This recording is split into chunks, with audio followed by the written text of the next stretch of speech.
In continuation to the series on database management systems, let us today have a discussion on database system architecture.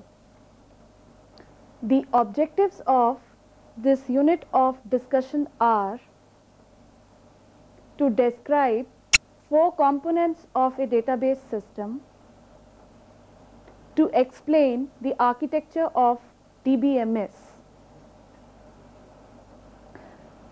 Let us first discuss what is database. Database is an organized, integrated and shared collection of related data. By organized, we mean that the data is well organized in some specified formats like tables.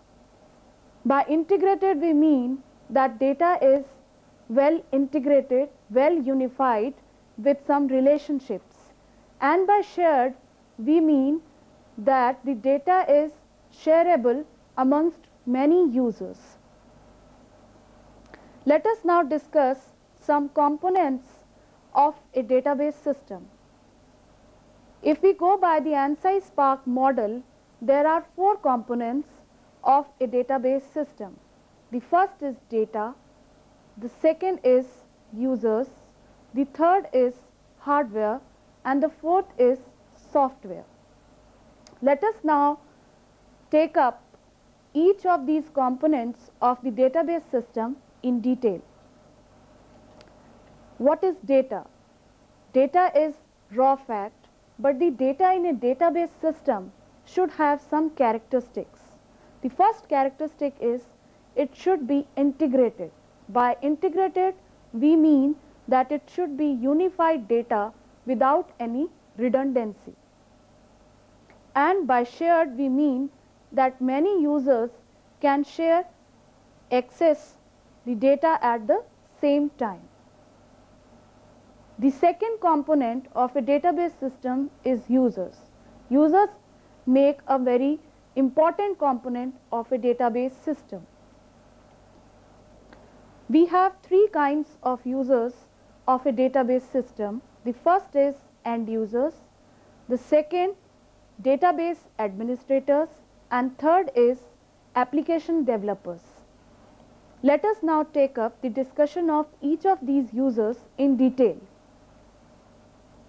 End users, they are the people who operate the database systems using application programs.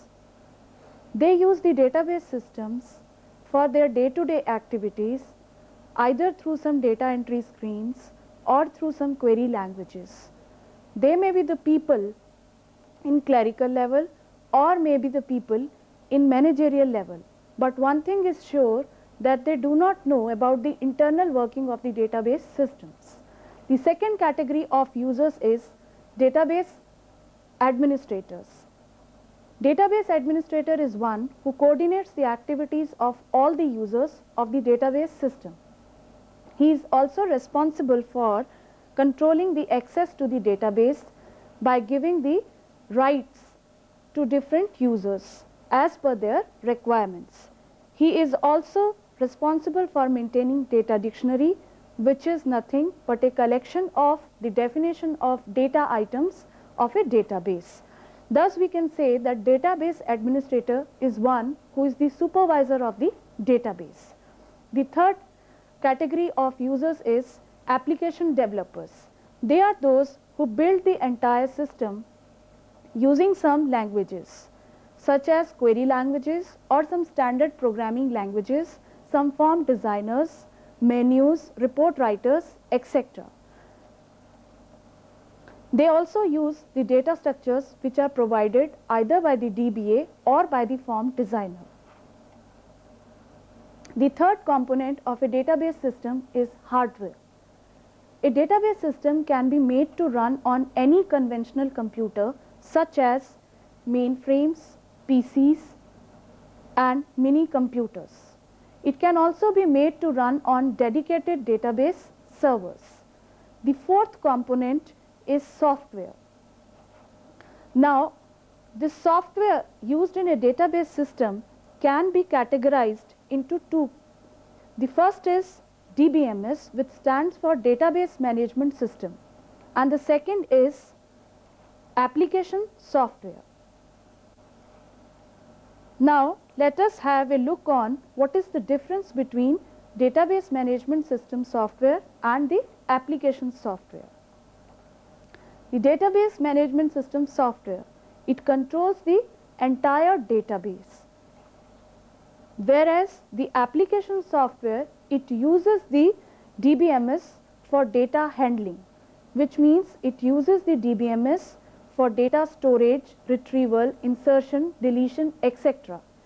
As a whole, we can say that DBMS is responsible for the access of the data in the database. Let us have a look on what are the functions of DBMS. DBMS, it acts as a layer between the user and the data. It is used to create, manage and access the database. This software should also ensure that there are no data inconsistencies in the database. It should also ensure that the data is defined according to certain standards.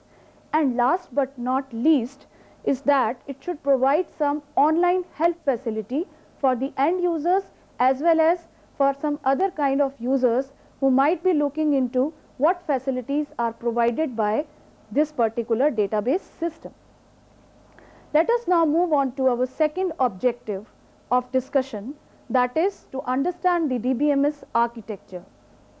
Now, as we have referred to the DBMS architecture, let us have a look on the figure showing the three levels in this architecture. As we can see in this figure, there are three levels. The external level is represented by many rectangles, whereas the conceptual level and internal level is represented by only single rectangles. Now let us define each of these levels in detail. External level. External level, which is also known as the individual user level. At this level, the DBMS provides each user with a single or shared view of the database. This view may provide the user with the totality of the database or a part of the database. Conceptual level. Conceptual level represents the entire information content of the database, which implies that it is a logical schema representing the totality of the database. Internal level. Internal level, it is a low level representation of the entire database, which means it is concerned with how the data is physically stored in the database, and it is specific to the operating system environment. Now at each level, there is a view associated with it. That is, at external level we have external view, at internal level we have internal view, and at conceptual level we have conceptual view. Let us see what do we understand by external view. In external view, the content of the database as seen by some particular user are defined, which means that whatever the user is seeing in the database is the external view.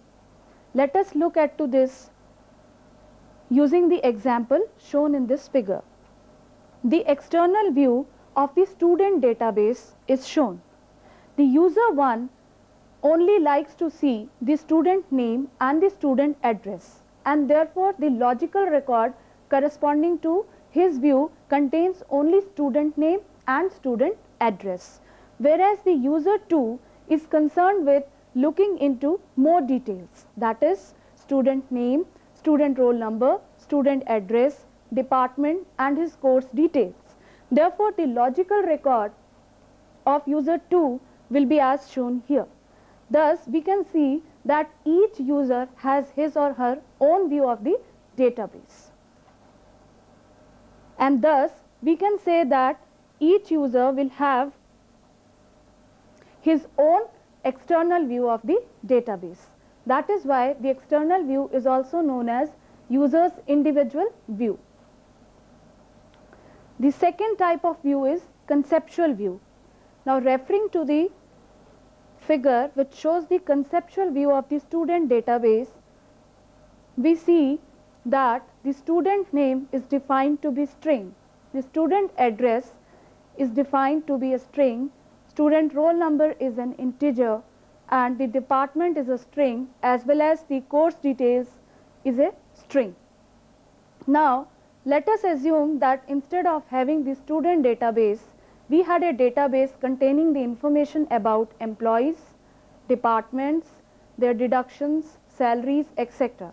Then the conceptual view would have contained a conceptual record corresponding to each of them as shown in this diagram. Thus we can say that conceptual view consists of many types of conceptual records, and it is defined by means of a conceptual schema. Let us now move on to what is the internal view. The internal view is defined by the internal schema, which not only describes the various stored record types but also specifies the indexes, physical sequence of stored records, etc. Let us move on to the figure that we were referring to see what will be the internal view of the same database. Now the internal view of this database will be that name is a string of length 25, address is a string of length 50, roll number is a string of length 9, then department is a string of length 30 and course is a string of length 30. Thus we can say that internal view is more and more concerned with the physical storage of the data in the database. As shown in this diagram, there are two mappings between these three levels. The first mapping is between the external view and the conceptual view, and the second mapping is between the conceptual view and the internal view.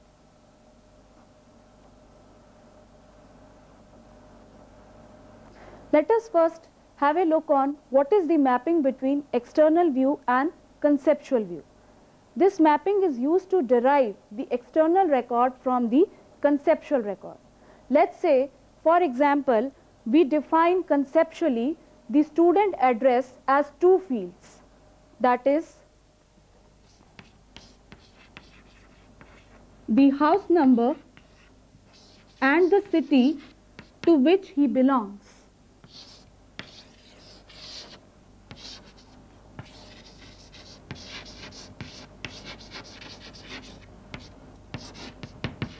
Whereas externally the user would like to see this combined together as an address field.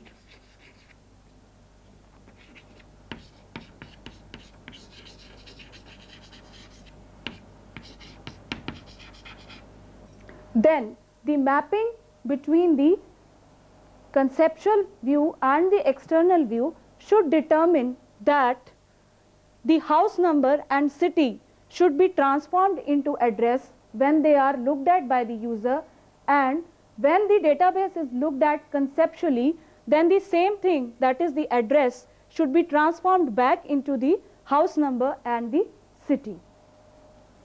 Similarly, the second mapping, that is the mapping between the conceptual view and the internal view, should also ensure some kind of transformation between the two views. That is why we say that it is used to derive conceptual record from the internal record. That is, let us assume that we represent some field as a binary number in the internal view, whereas we represent the same field as a decimal in the conceptual view. Then this mapping should provide some transformation mechanism so that the two types can be converted the either way round. Thus, in this unit of discussion, we have discussed what will be a database system, what will be its four components, that is data, users, and software and hardware. And finally, that we have discussed is the DBMS architecture, which contains three levels according to the ANSI Spark model. That is all for today. Thank you.